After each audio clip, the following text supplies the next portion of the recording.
Are you ready for the quarter Quell? Welcome to the Room and Board Deathmatch, where we are going to find out which board game is crowned best of all time. And this is a special edition. This is the Champions of Champions tournament.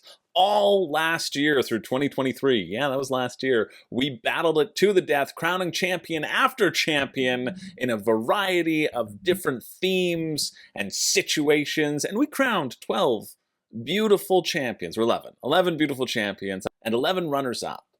And out of those 22 games, we decided, you know what? They emerged from the flames victorious. They defeated all of the other games in their bracket, and they should be allowed to live peacefully, right?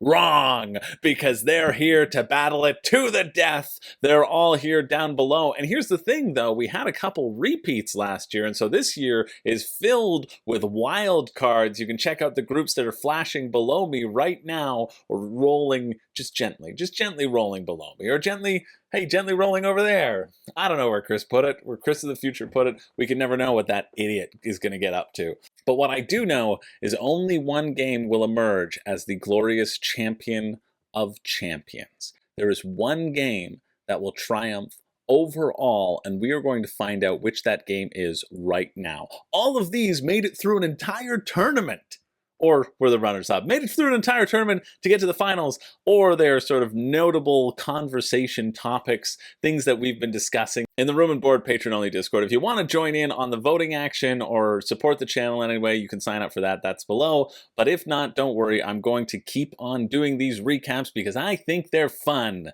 and it's nice to celebrate. Plus, in this special edition, I'm the only one who knows what's going to happen at the end. That's true. Maybe you jumped there right away and YouTube foiled me, but at least you had to watch an ad along the way, right? It doesn't matter. Let's get into the matchup in this Tournament of Champions, and it's a little bit different. Normally it's a head-to-head battle, but to start this off, like the World Cup, we have a number of group stages. And boy, oh boy, is our first group stage a doozy. We have Cascadia taking on Everdell, taking on ISS Vanguard, and taking on Scythe. All of these games won or were in the finals twice last year. They were, and I threw them all together because you know what? I want a new champion to emerge, or maybe our champion will emerge from these choices.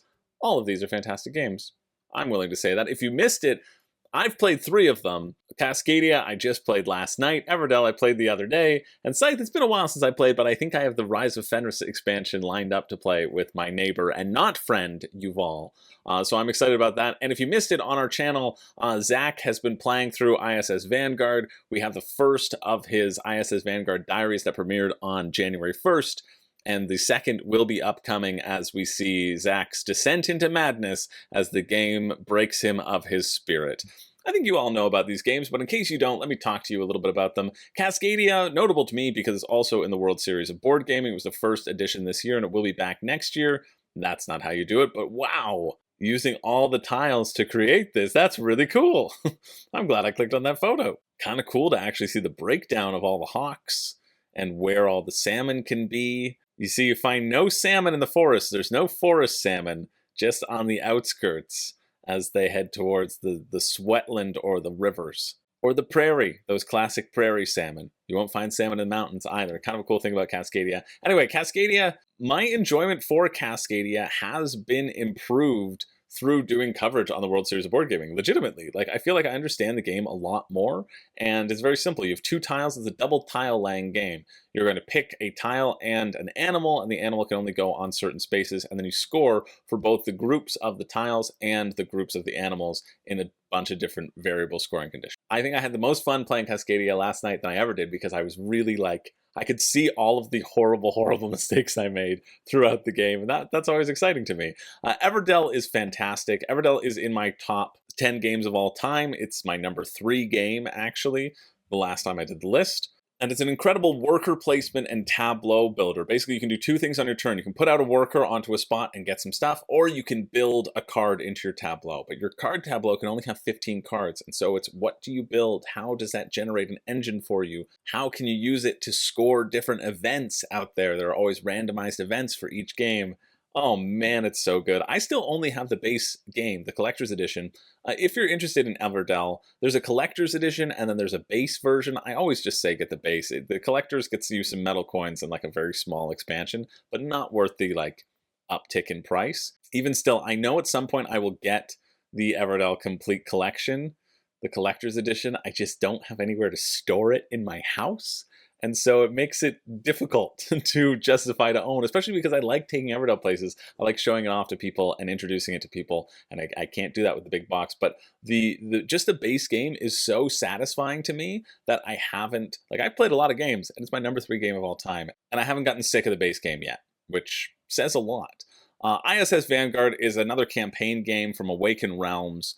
It's already hit 427 on Board Game Geek, and basically you're going to take over the intrepid crew of the ISS Vanguard and put them out onto exploring these different planets and rolling some dice in order to cash in checks on these planets. Basically, yeah, cashing in like money orders, that you're cashing checks on the planet. No, you're cashing in, you're doing checks and trying to break into vaults and destroy killer robots and explore the galaxy, all the while also making sure that your ship doesn't die and your crew is okay. And so there's two phases of this game. There's a big exploration phase where you have dice and you send crew members down, and then there's the ship phase where you can upgrade your ship and give it more tech, and you can recruit more people in case for some reason, not that I'm mentioning any Zach names, all of your people continually keep on dying.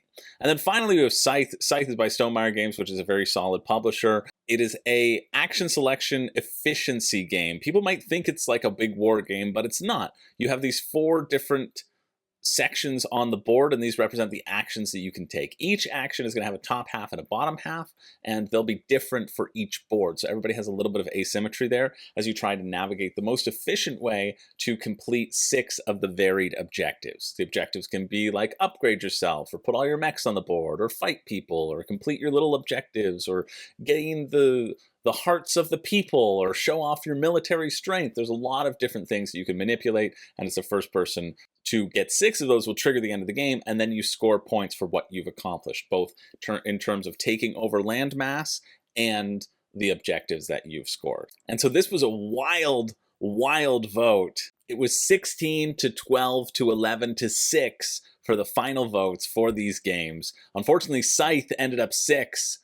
And so Scythe is out in the 4th spot. ISS Vanguard takes top spot and moves forward with 16 votes. And then it came down 12 votes and 11 votes. However, as I was tabulating the votes, as I was about to make the announcement that Everdell had moved forward with 12 votes, it was Cascadia that got a quick extra vote. Another person threw their vote down. And so Cascadia actually moves forward based upon the tiebreaker, which is more extra votes. So if you're new to these death matches, welcome, but everybody gets 1 extra vote to use however they want throughout the competition. And if you use an extra vote and that game goes through, your extra vote is counted. If it doesn't go through, you can use it on another game, right? So it really is a way that people can push for their favorite games without needing to do so strategically. Like, the strategy is you want that game to move forward. So that's how we do it. And so the tiebreaker, if there's ever a tie, it is whichever game has garnered the most passion, whichever game has garnered those precious extra votes from people.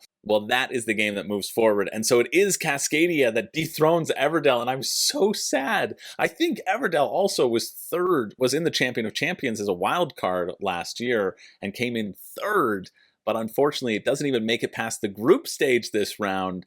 ISS Vanguard and Cascadia move on into the round of 16. Next up, we have Electronic Dream Phone in Group B versus Etherfields versus Sushi Go Party versus Ticket to Ride Europe. This is a very eclectic grouping, I feel. Electronic Dream Phone won Best Guilty Pleasure Game. Obviously, or it was in the finals. It actually lost to Star Trek: A VCR Adventure, which will be in a future group. Etherfield was 2nd in the best unaffordable game. Sushi Go Party won most affordable game. And then finally, Ticket to Ride Europe took home the title as the best game that will stand the test of time. All of these games are facing off against each other, and I'm so happy that Dream Phone is in here, and I think Dream Phone could make it by. I think Dream Phone is legitimately hilarious, and will live based upon that hilarity. It's so funny because the premise of Dream Phone, if you don't know, and you missed the Guilty Pleasures Deathmatch where I got to talk about it a lot, and I got to talk about all the cute boys that might like you. The premise of Dream Phone is that there is this one boy that you're trying to find, Clue style, right? This boy is a bunch of different things that this boy's interested in, and you have to find out what that sweet boy is interested in, so that you know which boy it is that loves you. But you're playing this as a competitive game, right? So basically, you're all fighting over this one boy who is lurking in the shadows. I guess he's shy, has a crush on every person around the table, and will only give his affection to the one who finds him first. It is the most horrible, toxic game out there, and you get to call up the boy on a little phone because you're at your little slumber party and checking out if the boy loves you. It's so funny, and I would play it any day of the week, 100%. To find out if I could get the love of that sweet boy, and which boy loves me, I have to find out. I have to find out if he likes most food, but not popcorn. Then you cross off the people who like popcorn on your list. You're like, listen, these people like popcorn, so clearly they don't like me.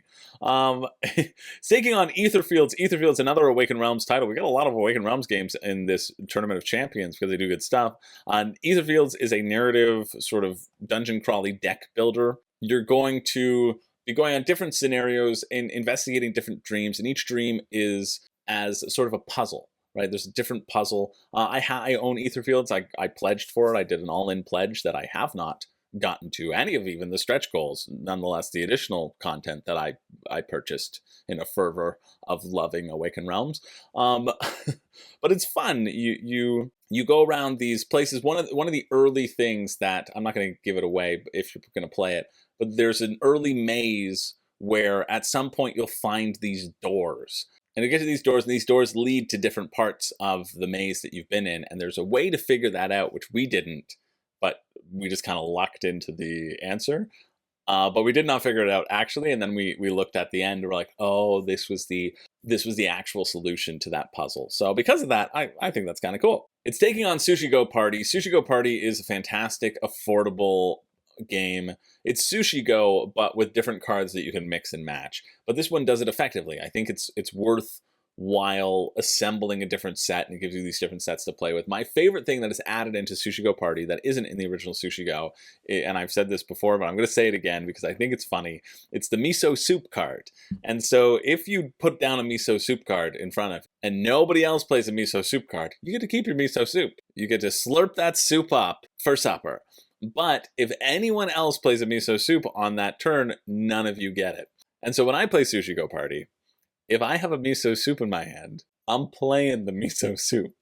And that may feel like a bluff, but it isn't. I will play miso soup every single time. And I will get blocked every single time, but it just brings me so much joy around the table. It says, hey, Chris, what are you going to play? I'm like, I think you know what I'm going to play. I'm just warning everyone around the table, if you play a miso soup, you're not going to get points, and people will inevitably play a miso soup, and we will all go down in flames. But it's just so funny to me. I love that card so much. And then Ticket to Ride should need no introduction. It is the Europe version of Ticket to Ride, where you can play stations to use somebody else's route, so therefore it's a little bit friendlier, and whoever gets this big old 8 row up here generally wins the game. It's kind of how it feels sometimes. It feels like the friendlier version of Ticket to Ride. I'm not as big on it as regular Ticket to Ride because I don't really like the tunnels as a mechanic. I like knowing that I'm going to get the route that I wanted and not get it or have to pay extra for it. That just feels bad. And so this one was a pretty close vote, a little bit closer votes. It's 13 to 12 to 11 to 7. Unfortunately, Sushi Go Party gets 7 votes and it doesn't move on. You may be affordable, but you're not the champion of champions, Sushi Go Party. You're out of here. Etherfields takes top spot with 13 votes. I think we're seeing a pattern here. Awakened Realms coming out on top, going to have a very heavy presence in the round of 16, and then it comes down to Electronic Dream Phone or Ticket to Ride. One of these got 12 votes, and one of these only got 11. And yes, it's Electronic Dream Phone that moves forward. It stays alive as the potential champion of champions, the champion of all board games. You heard it here first. Electronic Dream Phone is in the top 16. Sorry, Ticket to Ride, you burnt. Let's move on to round 3. Group C, this is a difficult one. We've got a Feast for Odin taking on Nemesis versus Final Girl versus Voidfall. I'm telling you, we got some good games in here. All of these games, especially Electronic Dream Phone. Okay, let's be clear. Especially Electronic Dream Phone, are going to be fantastic times. I can pretty much guarantee you that. All have received a lot of acclaim. They've won a tournament, or they've come in second in a tournament, or they've been talked about consistently to take one of the wild card spots. All of these games are going to be good games, but this is a particularly tough matchup, I feel. Feast for Odin, I played for the first time this year. If you haven't played it, it's on Board Game Arena. It's so good. This is how your board starts out, and you have to cover it with polyominoes. You see all of these little negative ones? Those are negative points. You start the game with a whole bunch of negative points. And then up here, you have to feed your people more and more. But every turn, you get more and more people to put on this gigantic worker placement board filled with options. In the first column, it only requires 1 worker to go.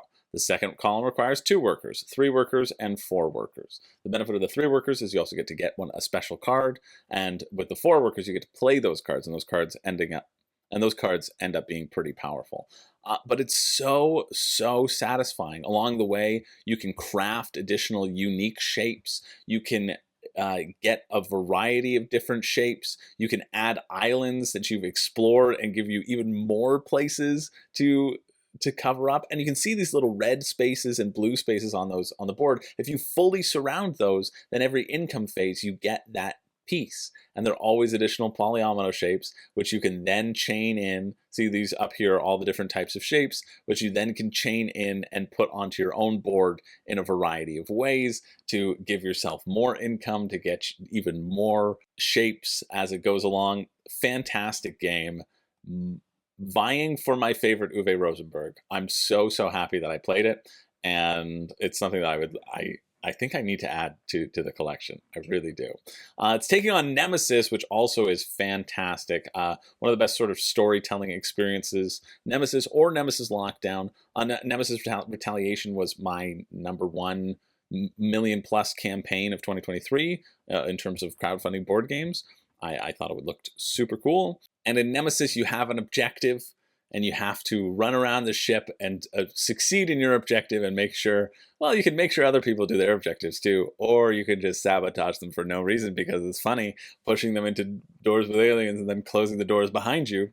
Also very fun to do. It's a chaotic mess where you can't trust anyone because chaos rules all. And speaking as somebody who is chaos and definitely not lawful good, definitely I'm chaotic neutral, or chaotic evil. I was having this discussion with Zach the other day, and I was like, I'm chaotic neutral, right? He's like, you're not. I'm like, am I chaotic evil? He said, you aren't. you're the scribe in the back of the bar who's writing tales of all the evil deeds that he's done. And anytime somebody tries to hire you to go on a heist, you say, well, I cost $20,000. Can you afford me? Oh, you couldn't afford me. I can't go on the trip now. I mean, the heist.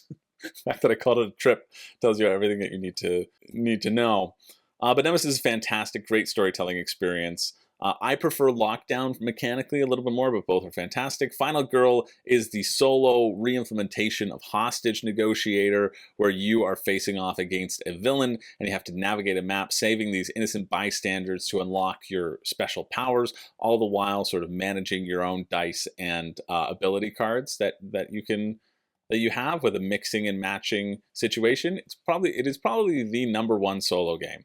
Is there a category for solo game? Thematic, overall. I'm surprised that there isn't a solo ranking on it. It's super popular, and I think it gets to the table because of how accessible and easy it is, and how games don't take forever. You can't say the same about Voidfall. Voidfall is by Mind Clash Games, another game by David Turksey and Nigel Buckle, also co-designing this one. I had the chance to play this at PAX Unplugged, got a chance to try it out, and it revolves around these 9 focus cards. You can see these are your 9 cards that you'll have in your hand. On your turn, you'll play one of them. You'll play one of these cards, and you can take 2 of the 3 actions on those cards. That's it. And through those actions and through those decisions, you'll get to play a certain number of cards each round. and you'll want to expand across the board, developing different technologies, and expand across the board to take on these Voidborn, these Void fallen that have corrupted the galaxy that you can eliminate and then repopulate the sector as your own and then get more and more points. A lot of people describe it as a 4x, but the designer, the lead on the development team calls it a 2.5x, so I'm going to trust that it's more of a 2.5x. Also, a fantastic game that's been getting a lot of press. And so unfortunately for me, A Feast for Odin takes 4th spot with 8 votes and is out of the competition. It's a real shame. It really speaks to the caliber of the voters we got going on here. And I need some Euro voters. Come on, people. But yeah, it's out of the competition. It's so good, though. Try it on Board Game Arena. You won't look back. And so we come down to Nemesis, Final Girl, and Voidfall, all of which got 13 votes apiece. And actually, as I was tallying it up, and figuring out what the tiebreaker was, Voidfall pushed forward to get that first seed in a 14 to 13 to 13 vote. Voidfall moves forward. Now it comes down to Final Girl versus Nemesis. I was expecting Nemesis to fly through here with shining colors, but it is a close match here. However, as we know, in a tiebreaker, whichever game gets the most extra votes, they move forward. And so Nemesis moves on. Final Girl, unfortunately, falls by the wayside and does not make the round of 16. Nemesis making it 3 for 3 for Awakened Realms, and then Voidfall making our Mind Clash title heading in to the round of 16. Moving on to Group D, we have Santorini. There's a beautiful picture. Versus Under Falling Skies versus Star Wars Imperial Assault.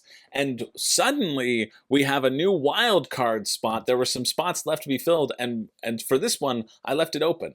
I said, you know what, first person to drop a game in, that gets onto the ballot. That gets onto the ticket. I'm leaving it open to the public.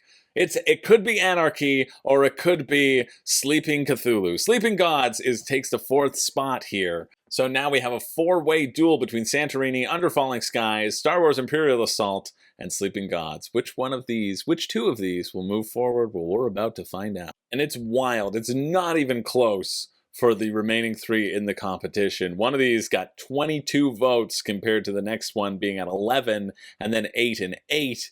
It is newcomer Sleeping Gods that moves forward, and it's true. I think Sleeping Gods was in the last year's Champion of Champions, and so after this I was like, you know what, I don't want to do too many repeats, but I wasn't there. I was driving home from PAX, I believe, and so Sleeping Gods got in, and Sleeping Gods took a huge amount of the votes, so therefore earning their spot into that final 16, and then it comes down to Star Wars Imperial Assault, Under Falling Skies, or Santorini. I want to see Santorini move forward here. I love Santorini, but it doesn't. It's gone.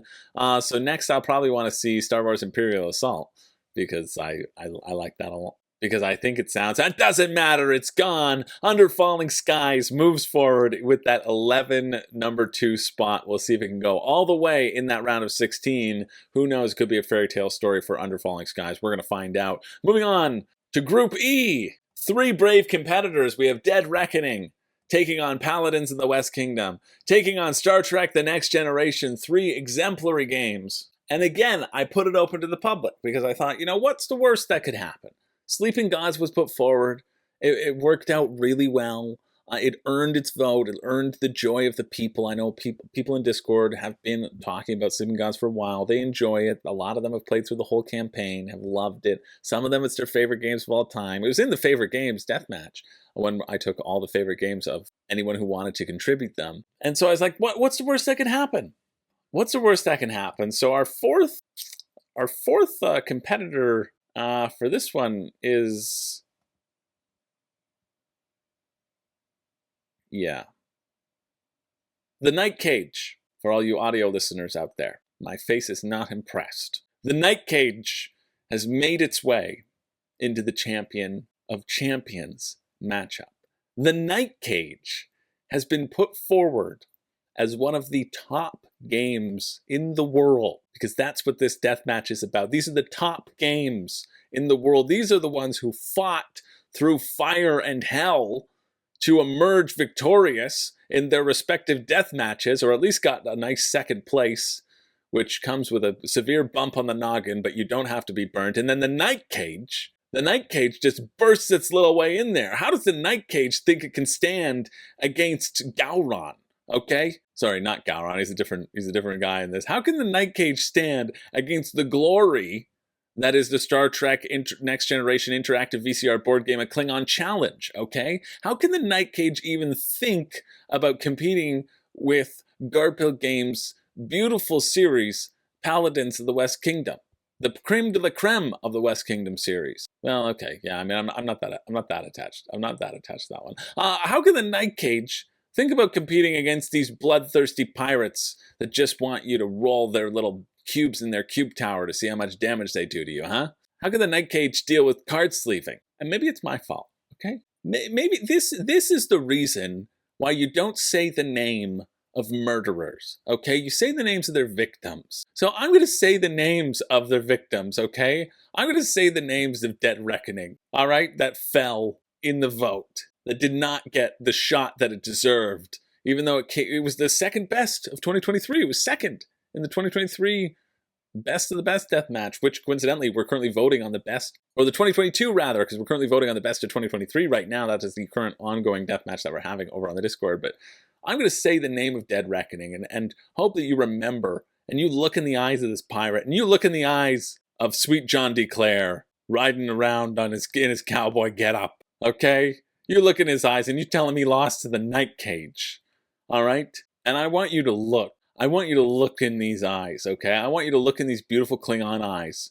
The #1 guilty pleasure game that's out there. The only VCR board game worth talking about. Well, okay, and Atmosphere. Those are the only 2 VCR board games worth talking about. It doesn't matter if they are the only 2 ever made. It matters that they're the ones worth talking about.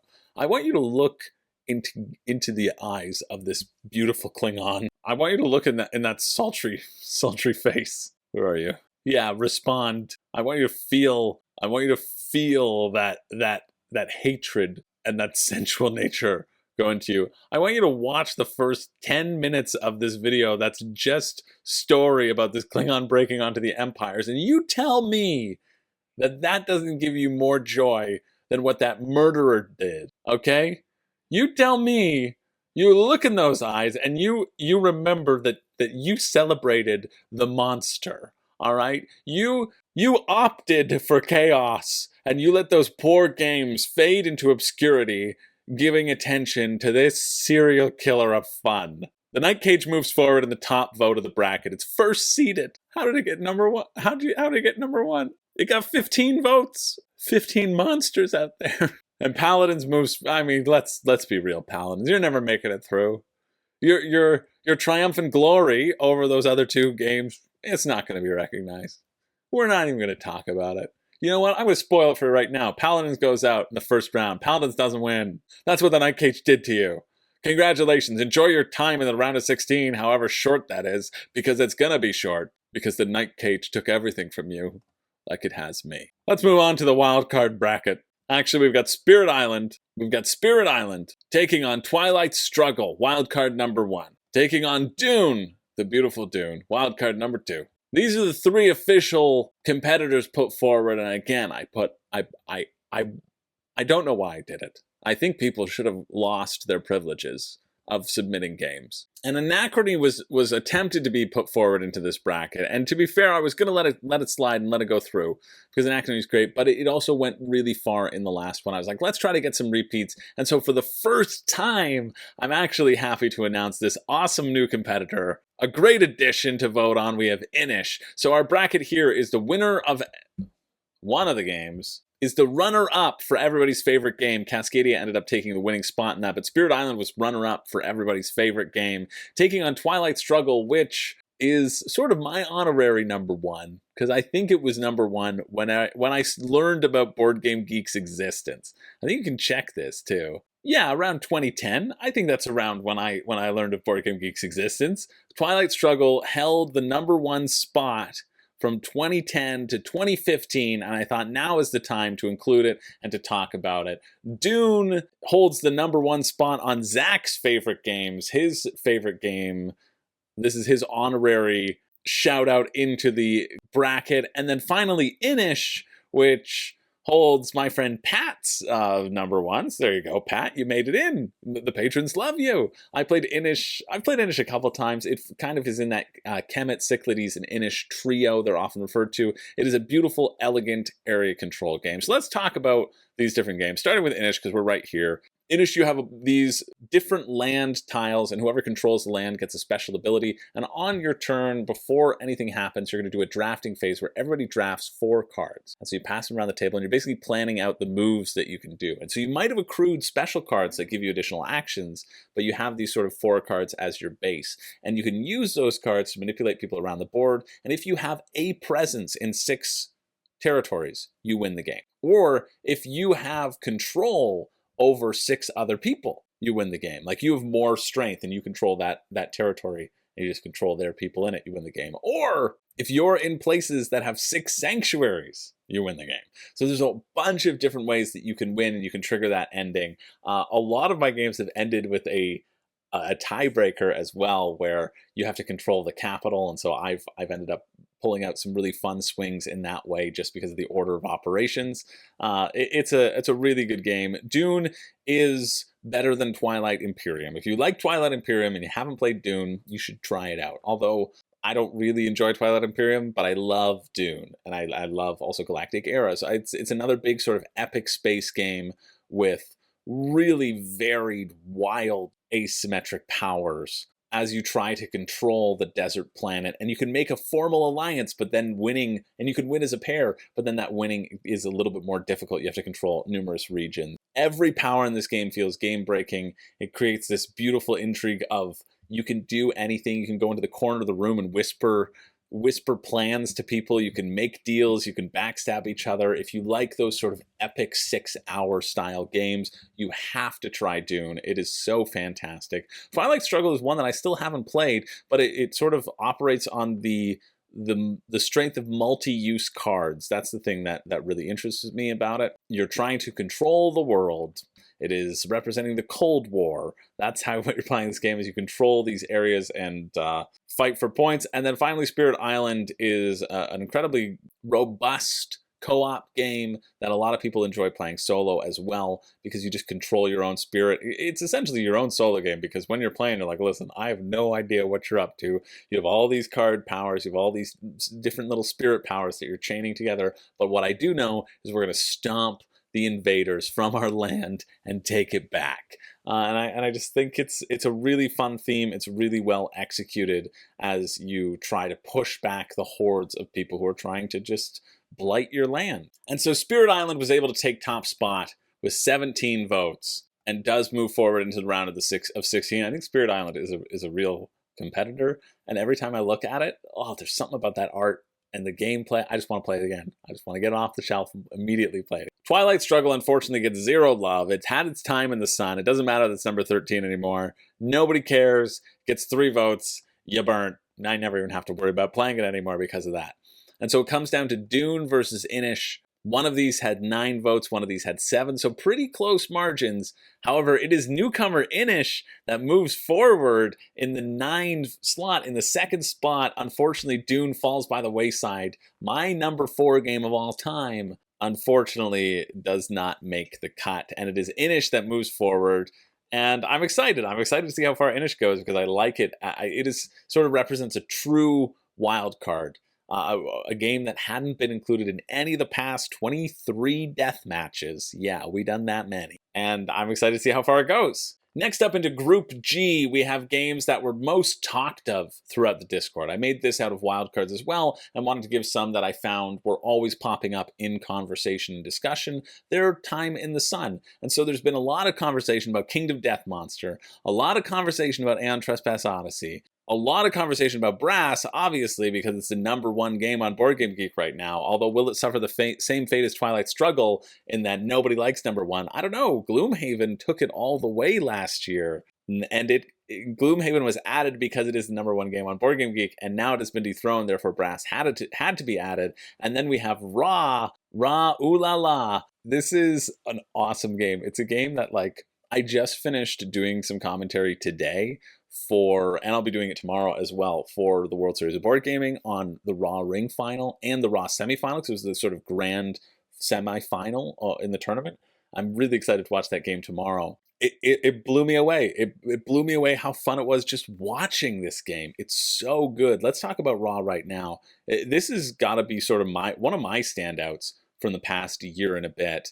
I guess really 2022, because I was introduced to it through the World Series of Board Gaming and through this great production by 25th Century Games. Basically, you can do two things on your turn. You draw a tile and you add it to this like common display, or you say Raw and you start a bid on the display. And so everybody has these 3 sundials, or maybe more depending upon the player count. And with those sundials, you get one bid. You get one bid and that's it. But there's only one of each number as well. So there's this inherent disparity of what numbers do you have? How often can you win these bids? How can you entice someone else to win other bids? Can you wait until everybody's done bidding so you can just go on a tear and just keep drawing tiles? That's my favorite thing to do, but it certainly doesn't always work out for me. There's a supreme elegance in this game that stands out, and it made Zach's top 20. And you know what? Next time I do my top games of all time, I could see Raw being in there as well for me. I've talked about it a lot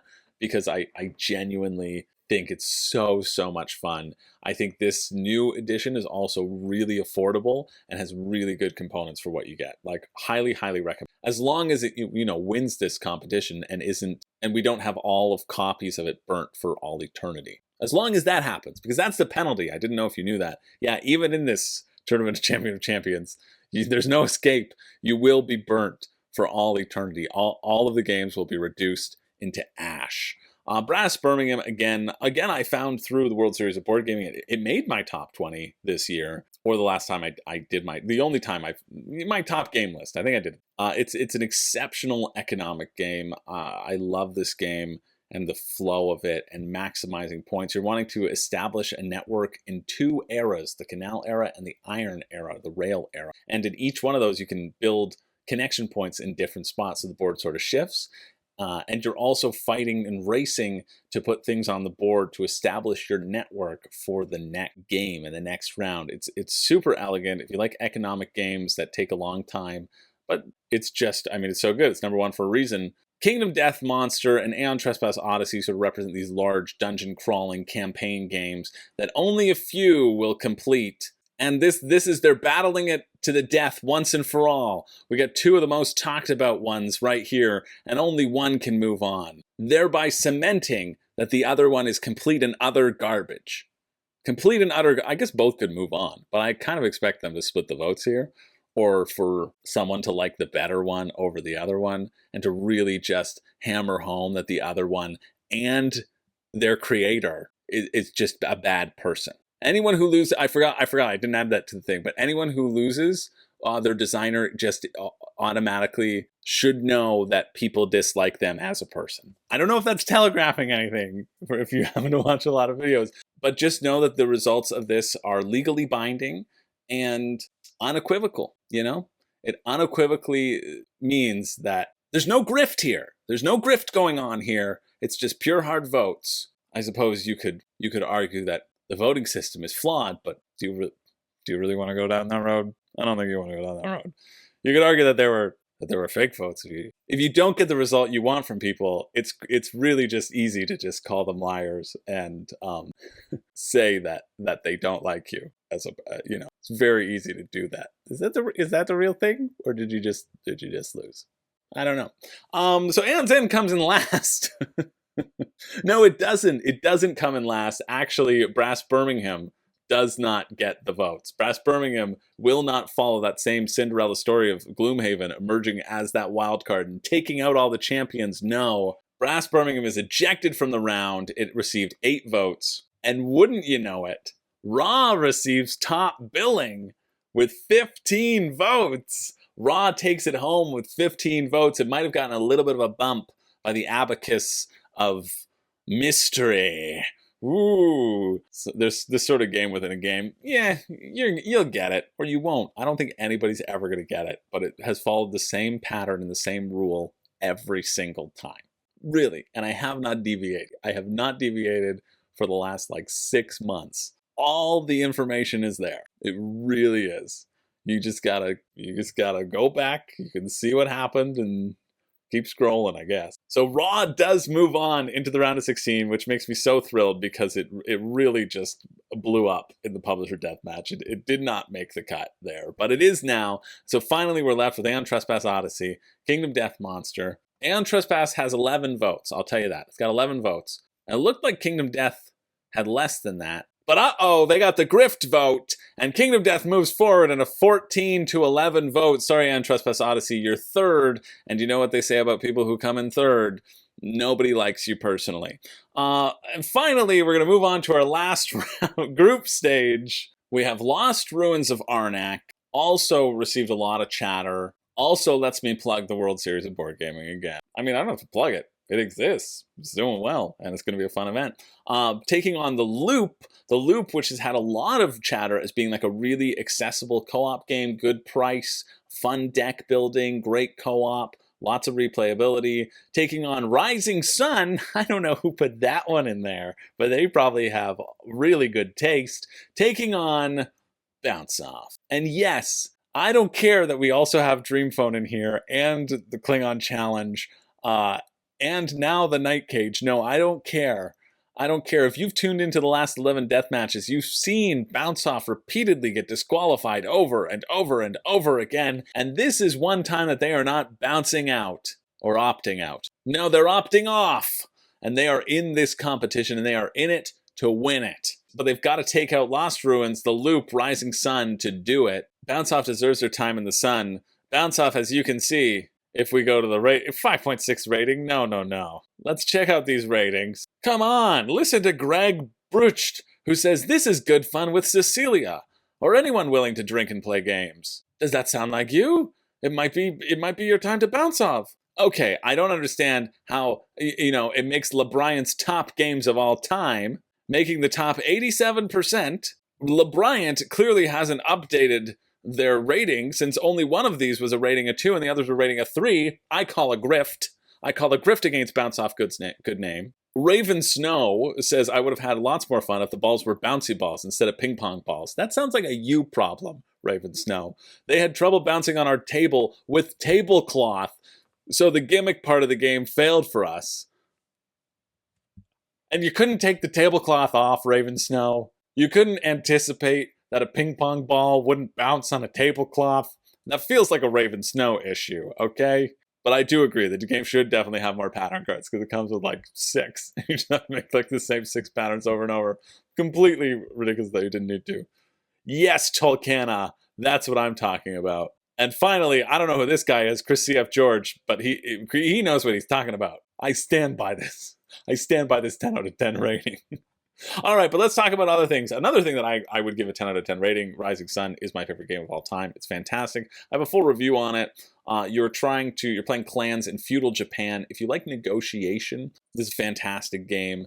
My favorite part of this game is the war system, where you bid on war advantages. And if you correctly predict what your opponent is going to do, you can get the upper hand and really turn a bad battle into something good, or make them overspend and then get all their money that you can use on the next 3 battles. It's a potential win-win, and your opponent will be terrified as to what you're going to do. The Loop, as I said, is a co-op deck builder as you travel through time in these different time zones, trying to take on the evil Dr. Foe.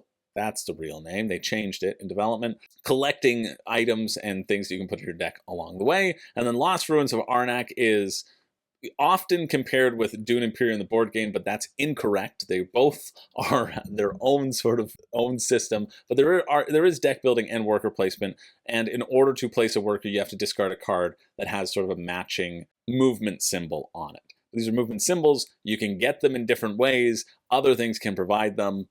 Completely ridiculous comparison. And you're going to be moving up this archaeology track, these sort of tech tracks that will give you bonuses as you move up and also score you points. Looking back, we actually have a 16 to 16 to 16 to 15 vote result on this match. But when it was called, it was 16, 15, 15, 14. So we could have had a different story here. But Lost Ruins of Arnak takes top spot with that 16 votes. Rising Sun, unfortunately, all copies of Rising Sun will now cease to exist, because they got the lowest spot. They only have 14 votes. Unfortunately, Rising Sun put its life on the line, and in return, every single copy has been burnt from now until eternity. And so it comes down to the Loop versus Bounce Off. Bounce Off, who's, I think this is a grift, a real grift from Board Game Geek to the world, that the cover artwork is not loading or it's been taken down. I think that's a grift. I think Raven Snow needs to learn physics, okay? I think Raven Snow shouldn't be playing any game on a tablecloth, all right? I'm sorry if you don't think the ping pong balls are going to bounce on your playmats either, because they very well probably can't. Maybe you should throw out your board game table. That seems like a you problem, okay? Listen to Zaxter, all right? Even though they rated it a 4, they say 2 to 4 players, 15 minutes. Where's the justification there, Zaxter? Your 4 is so arbitrary. Yes, pay attention to Krita BGC. Should have been a 10, but said cost 400. Now, I know that they're in India, and so maybe that's a different currency, but I'm going to say that it's 400 US dollars because it is worth that much. Condition, over love. That's how you do it, Krita. You my person, all right? Don't be a Jacob C. Stevens 13 who gives it a 2, even though, and I quote, I enjoyed bouncing the ping pong balls into precise spots. Who wouldn't? I felt like I was playing a carnival game. Unfortunately, this carnival ends here, and Bounce Off loses the tiebreaker. People spent their extra votes on some other friggin' game. Unfortunately, Bounce Off does not make it. It falls like Klingon VCR Challenge. It doesn't make it into the round of 16, and the Loop moves forward into our matchup. So here we are. We have reached our round of 16. Now I don't even have to describe the games to you. We can just hammer them out and see what happens. These are our competitors. Are your favorites still in here? Make your votes right now. Get your predictions in down below. Which game is going to come out on top, or at least maybe second? Who knows? Because I have to tell you that these results are as official as they come, okay? These results, we're clearly dealing with the cream of the crop here, barring one specific game that we will not name, that serial murderer of fun. We are dealing with some serious issues here, okay? This is serious. Board gaming is serious. It's Sirius XM. It's so serious that the Joker would come over and stick a pencil in our mouth. I kind of forget what happens in that scene. Let's put a smile on that face. I think it's different. In our eye, doesn't matter. I just want you to know that this is the most intense and serious board gaming competition out there, and these results are legally binding. I just want you to know that before we proceed. Let's check out our first match of the 16, and I've already screwed up. I've already screwed up, because remember when I said the Paladins was underwhelming and didn't deserve to move on? Well, I was right. So you look in those faces. I was a bit worked up, okay? I had some other things on my mind. I'm gonna allow it. It's actually Dead Reckoning. It's ISS Vanguard taking on Dead Reckoning, which just so happens to be a repeat of the matchup that happened all last year. These were the two finalists. I just stated this randomly as like firsts and seconds against each other. And so these were the two finalists right here, ISS Vanguard and Dead Reckoning. These were the two finalists that were in the best of 2022's Deathmatch. And ISS Vanguard took that result over Dead Reckoning, but things have shifted. More people have joined the Discord, more people are participating in the voting, and more people just want to see the world burn.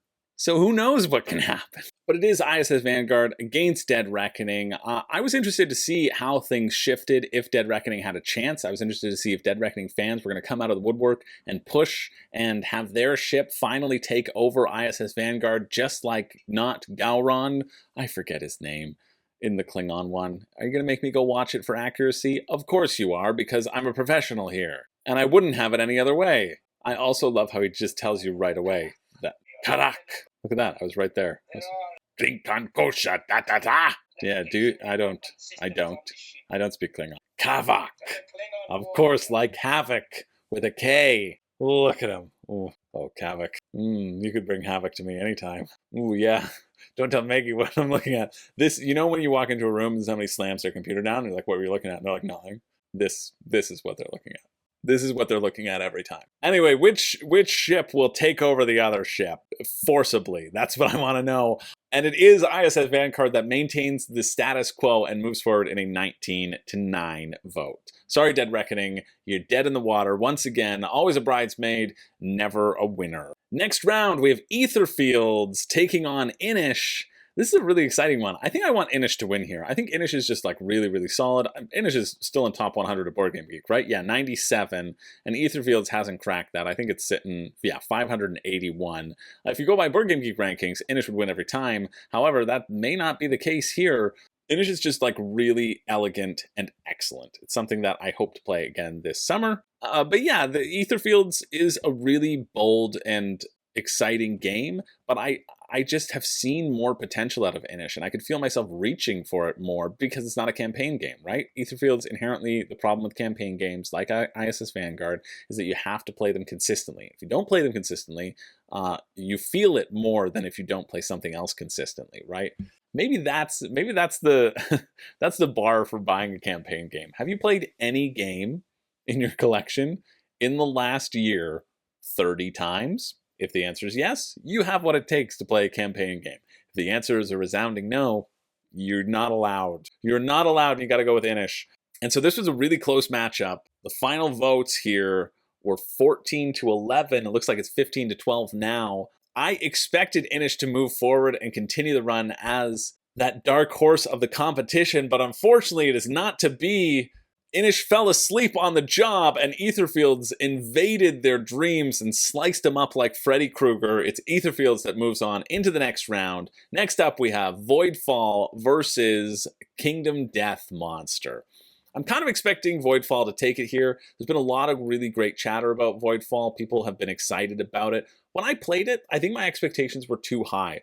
I don't know if I caught the bug as much as everybody else, but again, I kind of only did a demo. I didn't really play a full game at PAX. I just got sort of the demo experience. I can see the inner workings, and I can see enjoying that sort of 9-card decision making, but I don't know. I still might vote for it over Kingdom Death because of the emphasis on it being a Euro versus a campaign. But I think for my Mind Clash needs, I still like Anachrony a lot more. I also found the ships to always be falling off their little stands. Like, why are you giving a demo with a deluxe copy that where like your ships fall off every time you pick it up? It doesn't feel that deluxe to me.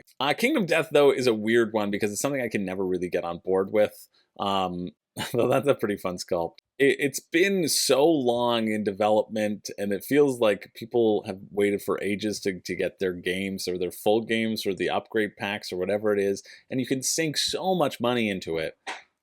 However, I've heard the story itself and the world building. It feels like what I would want a Dark Souls video game to feel like, or board game to feel like, right? And so because of that, I like that gloomy atmosphere. I like that promise of it being incredibly challenging.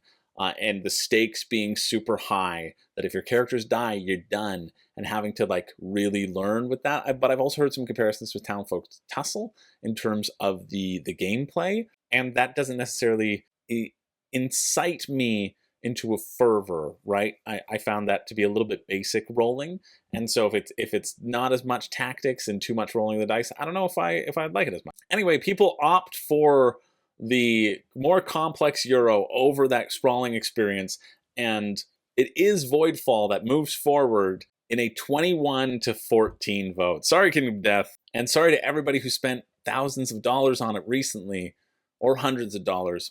All of your copies will be going up in flames very soon. I wish it was different. You just should have waited to purchase it until after the results, I guess. That's how that works.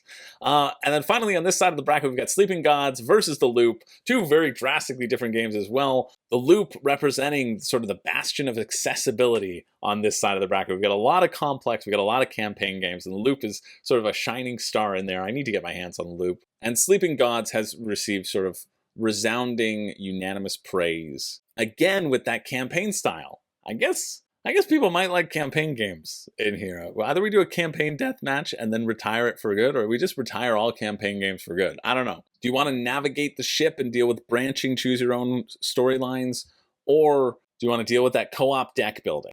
This was a close one as well. 17 to 14 for the winner. Both getting a pretty comparable amount of votes.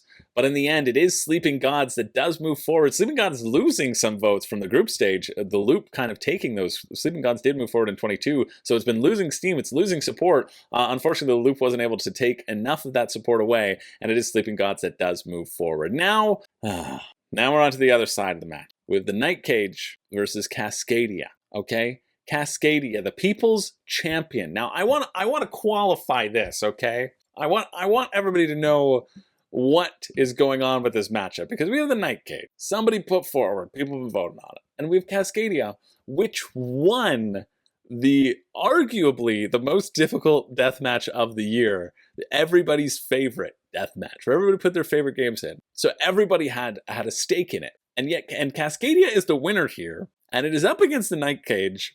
And this vote is very close, okay? I'm looking at it now and it's 15-14. How? I mean, I get it. I liked Verdun better than Cascadia, I know. But are you gonna throw that back in my face at me right now, okay? Are you gonna do that to this poor wildlife? People are even talking about that having a Night Cage sponsored playthrough on the channel. I don't think they would go for that, because the things I would say would not be complimentary. And so it did look like Cascadia was going to triumph. But then I checked the votes, and some of the votes were illegal. That's right, I do check the votes. I do check to make sure there are no grifts going on. To be clear, I do double check the votes. I counted the votes, and I got rid of the ones that were fake. And once I did that, Cascadia was no longer in the lead. So I was presented with a conundrum here. Do I let this abomination move forward, or do I sacrifice my own integrity and become the abomination itself? Well, there's only one thing to say, is that abomination, heir of Frankenstein, moves on. No, just kidding.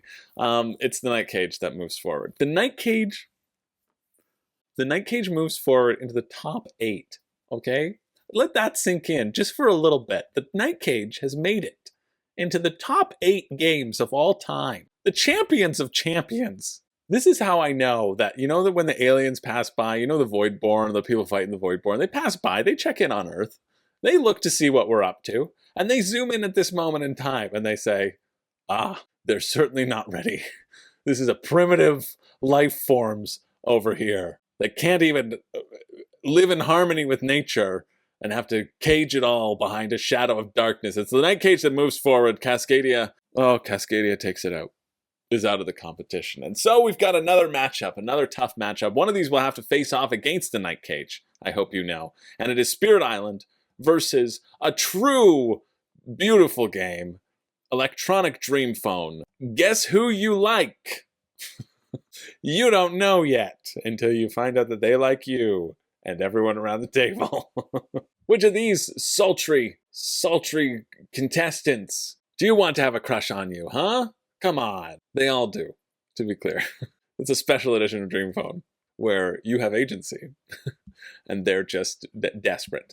One of the 24 incredible boys really likes you. Now you just have to find out who he is by calling his friends for clues. Oh, this is also great thematically. Calls are private unless someone pays a speakerphone card. Then everyone hears the clue. Nope. Stop keeping your secrets from me, Stacy. I want to know if he likes most sports, but not baseball. All right? All right, so we've got Electronic Dream Phone. We're taking on Spirit Island. Let me remind you that this is serious business, and only one of these can become a champion. And so there was some conversation that Spirit Island has been in the death matches too many times. It has never won, and people remembered it winning. But it has never won. It has been in 4 out of the 24 death matches. It appeared first in February 2022 in Best Solo Game. Didn't win. Then it made Best Co-op Game. Didn't win. Didn't make the finals. Then it made, in March 2023, Best Expansion. Didn't make the finals. And then finally, only in October 2023, in Favorite Games, did it make the finals. It was the 4th time as a charm. It's the Boston Rob of board games over here. But because of that, people are like, you know what? You know what only took them 1 time to make the finals? Electronic Dream Phone. That's right. I have a crush on every boy. And while there were some good points about people voting against Dream Phone, because teenage girls are under too much pressure to find a boy to validate their worth, and the next thing you know, a plane full of varsity soccer players crashes in the woods, and they're forced to hunt each other to survive. It is true that Dream Phone could lead to cannibalism, but it also might lead to happiness. You know? Where all Spirit Island's going to lead to is a headache, and not wanting to talk to whoever you're playing with because everything is too complex. And so this was a very close vote, and ended up being 15-14 for one of these games, and now when I look back, it's actually 17-13. proving that the right game won and the right game moved on.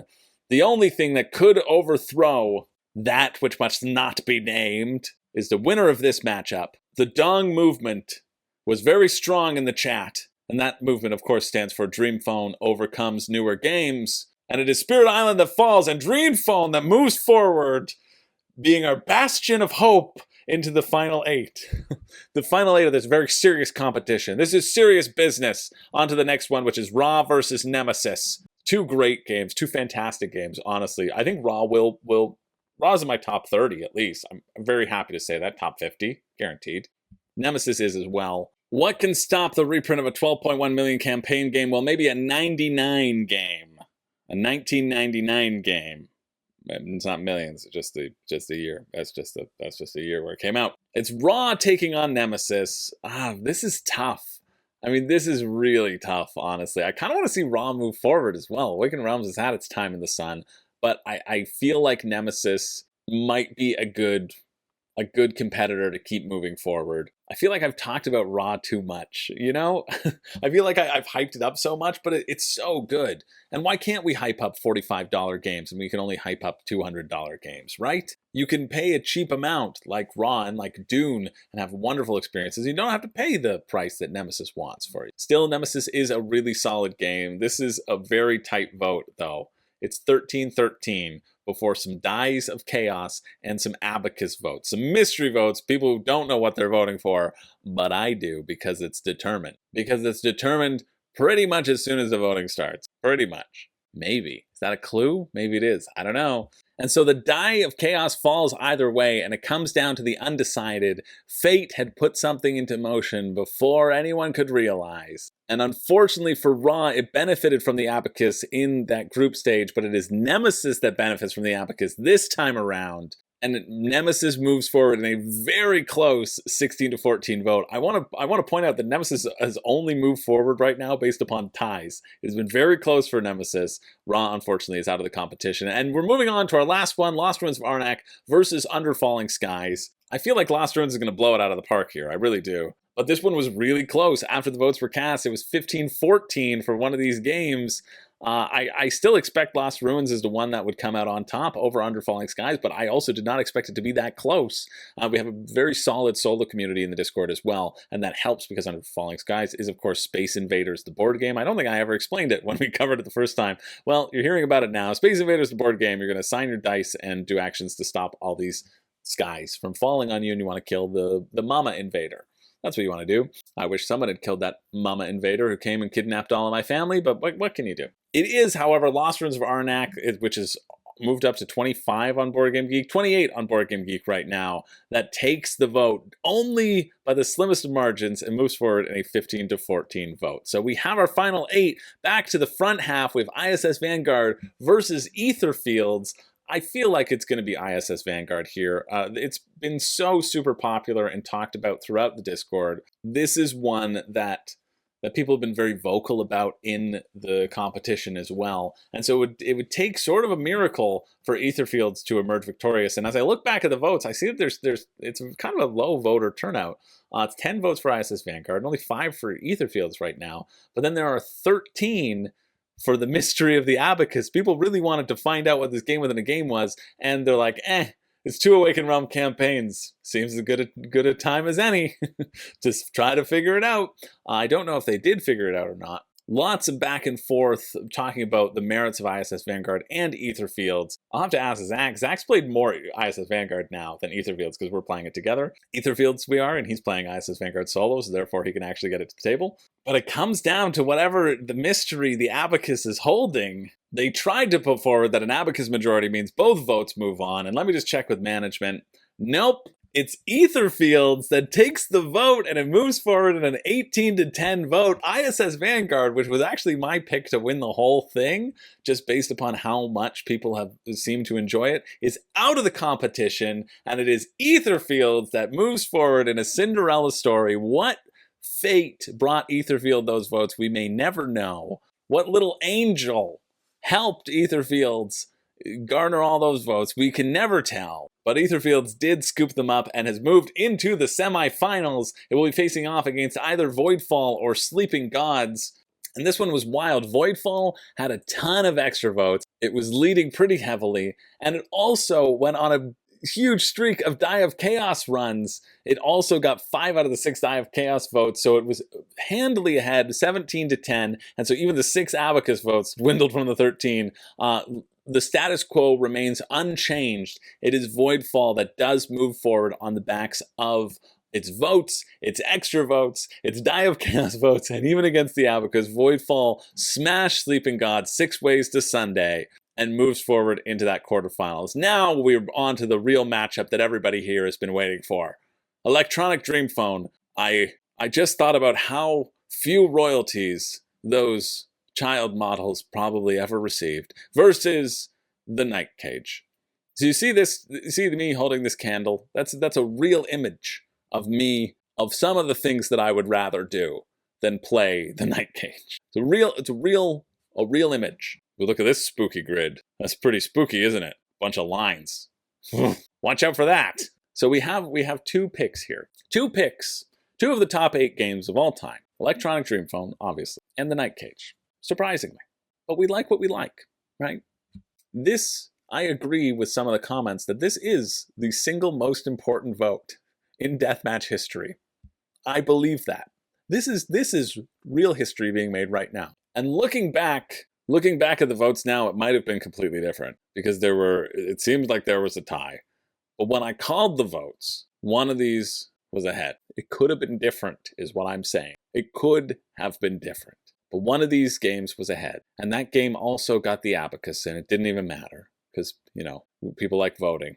You may take a side track at some point, but if one person does the Abacus, you can figure it out as much as if 14 people do the Abacus. But one of these games moves forward on the backs of merit, and merit alone. And we have to give credit where credit is due. And that credit goes to a couple heroes, okay? That credit goes to some people who some might say were wandering in the dark, who were lost, and then who found their potential true love. It is Electronic Dream Phone that moves forward not only into the semifinals, which is a beautiful monumental occasion for Electronic Dream Phone to happen. Not only there, but Night Cage falls into the abyss. Night Cage is trapped for all eternity. Night Cage, think of any horrible atrocity that you've heard about, because that's what's happening to Night Cage in a dark room right now. It is the 2 beautiful angels. It's on the back of all these hunks, these incredibly not diverse hunks. Oh no. We're not going to think about that right now. We're going to think about the Night Cage falling and hoping that we'll find a chance at true love. Hoping we can call, if we can guess who our secret admirer is, we make a special call to him. And if we hear him say, "You're right, I really like you," you win the game. As opposed to if you call someone up and say, "Hey, do you like me?" And they say, "You're wrong.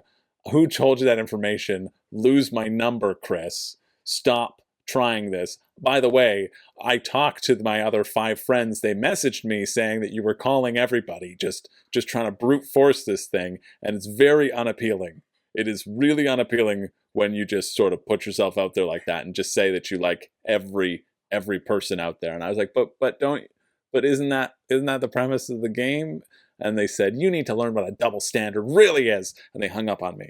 But it is Dream Phone with all of its beauty and incredible theme that moves forward into the semifinals. And we can rest easy knowing that the Night Cage will not be back. Finally, honestly, it feels like the deathmatch is over, but we're going to steamroll through this. We got Nemesis versus Lost Ruins of Arnak. I mean, Nemesis wins. Let's just give it the chase. Nemesis wins. It was very, very close. Came down to an 18 to 15 vote. So Lost Ruins picks up a lot of steam, and I think a lot of that is based upon the few expansions that have been out, the Expedition Leaders. They give you sort of asymmetrical powers, which I haven't played with yet, but that seems cool. And then the new co-op expansion and a way that you can play together. I think that's really neat. But it doesn't matter because Nemesis moves forward in an 18 to 15 vote, leaving us with our top 4 Etherfields, Voidfall, Electronic Dream Phone, and Nemesis. One of these games will be crowned the champion of all champions. One of these games seems not like the other, and that's Voidfall, obviously. Everything else is a huge campaign game. This is about the rest of your life, all right? Dream Phone represents your life. There's no turning back. But first, we've got to see who makes it into the finals. We have Etherfields taking on Voidfall. One of these will move forward. I kind of expect it to be Voidfall, to be honest, if I'm calling this matchup. But there are no extra votes allowed to be used. It must be won on pure merit alone. So Etherfields does edge out Voidfall, even with any chicanery that's going on. It is Etherfields that manages to overthrow Voidfall and get the votes in a 19-10 vote. I was not expecting that much of a blowout. I was expecting people to turn up and want to turn up for Voidfall, but they do not. It is Etherfields that moves into our final match, taking on either Electronic Dream Phone or Nemesis. This could be a final for me right now. We've got Dream Phone taking on Nemesis. I don't know which one will legitimately win here, and that makes me very happy. And you know what? Looking at it right now, it is a tie. It is a tie right now. It is a tie, and luckily when the vote was called, that tie was broken, and it is Nemesis that moves forward in the slimmest of margins. I think the extra votes not being allowed really hurt Electronic Dream Phone. I think it did. I think Dream Phone's hopes were resting upon a lot of people throwing a lot of their enthusiasm behind it, and so Nemesis moves forward, and so we have the most innovative final ever. Etherfields taking on Nemesis, another two big boxes of Awakened Realms, duking it out to be crowned the champion of champions. This is the best board game ever. This is the official, whichever game comes out on top of, no matter what happens in this deathmatch from here on forward, is the best game of all time. And so there was a big push by the Burn It All movement here. The Burn It All movement has been lurking in the shadows. The Burn It All movement is a sort of a side cult that has developed in deathmatch history. It is the people who want the chaos, who want something else to emerge from the flames. And so the Burn It All movement, they've been lurking in the shadows. They've been waiting. They've been waiting to strike, and they've chosen their moment now. And so this was a tough battle because people said, you know what? No, we're not agreeing that Etherfields and Nemesis are the choice. We're writing in our own option. We're burning them both to the ground. There is no winner. That's what they wanted. But there must be a winner. There must be a winner. And so they are not going to triumph because even though it came down to a 13-13 tie between the Burning It All and one of these beautiful champions, you know what triumphs over chaos? Rules. There are rules we must abide by in this land, and the rules state that in a tie, it is the game that moves forward. The Burn It All, the flames were not strong enough. They needed one more vote to be strong enough to inflame everything and quench everything, and they did not have that. It is Nemesis that becomes our champion of champions. It's getting hot in here. No, I'm officially calling Nemesis. I am calling Nemesis as the champion of champions. Whew, this is hot. But it took out their group stage. They overthrew Raw. They took out Lost Ruins of Arnak. They kicked those two little girls who were just trying to have a fun game of Dream Phone. They kicked it right in the face with like the aliens that they are. And eventually they overcame both Etherfields and the flames that were surrounding them. They're the official champions, okay? And it doesn't matter that. What is this? What is this that's going on? They were crowned the official champions, and yet the mob wanted more. Yet the mob craved for more fire. The voting reopened. How is the voting reopening here? I called it. No, I said no. We're back to the main. We're back to the main screen where these flames are coming from. Okay, the voting has been reopened. It's Nemesis versus the brutal flames. You can see the horrid flames taking over us here. And Nemesis doesn't know what to do. They thought they had won, but another vote was reopened, and the cult of the flames grew stronger and stronger, and paused every time I leave the cab. That's what happens. Stop it. See, if only it was so simple to quell the flames, but it isn't. And maybe it's because we didn't end this. We ended it on Christmas Eve, and we thought that we could have a lovely holiday, and fires burn around the holidays, even more bright than usual. But the voting was reopened for a week. The flames burned. People's passion was ignited. The beasts ran amok. The kangaroo court determined the outcome. A normal vote of 20 votes for the flames. Some madness happened beyond the scenes. People were turning into kangaroos and jumping as far as they could. And it didn't help anyone. But finally, the flames eke out Nemesis. It is the flames that have emerged victorious, and from the flames we see. Oh my god, what is this? This is not the timeline that I wanted. Something has shifted. Something has shifted in the universe. What is this horrible abomination? This is not the bounce off that I know and love. This is what has emerged from the flames for you monsters. Game bounce. It may look like a bounce off. It may smell like a bounce off. It may be thinly taped together like something that is a clear counterfeit. It may come from one sponsor that is certainly not sponsoring this. The best place to get your counterfeit board games, Temu. We have this unboxing on camera of these definitely not regulation size bounce off balls, but that's because this is not bounce off. Something has changed. Something has changed here. May God have mercy on all of our souls. It's not even recognized on Board Game Geek. Can't wipe that smile off your face, Stephen Bonacore, because things have shifted. Apparently there's more than one way to play this. All players can just bounce it at the same time. There's no orderly fashion. It's included, the orderly fashion is included as a footnote. What is he, sticker? You wanted cards. You wanted more patterns. Raven the tablecloth. You wanted more card patterns. Well, you got what you deserved. He would punch this out. Premium quality at its finest. This is the world we live in now. We have crowned a champion of champions that no one can be happy about. But like I said, these are the rules. This is what you get. Congratulations goes to our champion of champions, Game Bounce. It hurts me so much to even say it. But this is the champion of champions, and may God have mercy on all of us. If you want to support the Discord and support me and fight the flames of madness that have infested it, well, you can sign up for Patreon. We got the voting for the current match going up right now. You can do that, support the channel, do whatever you want. Do whatever you want at this point. I have no words. Thank you for watching. My name's Chris George. I don't have a catchphrase, but the best game in the world, the champion of champion, 2023, is Game Bounce. Oh God. Oh God.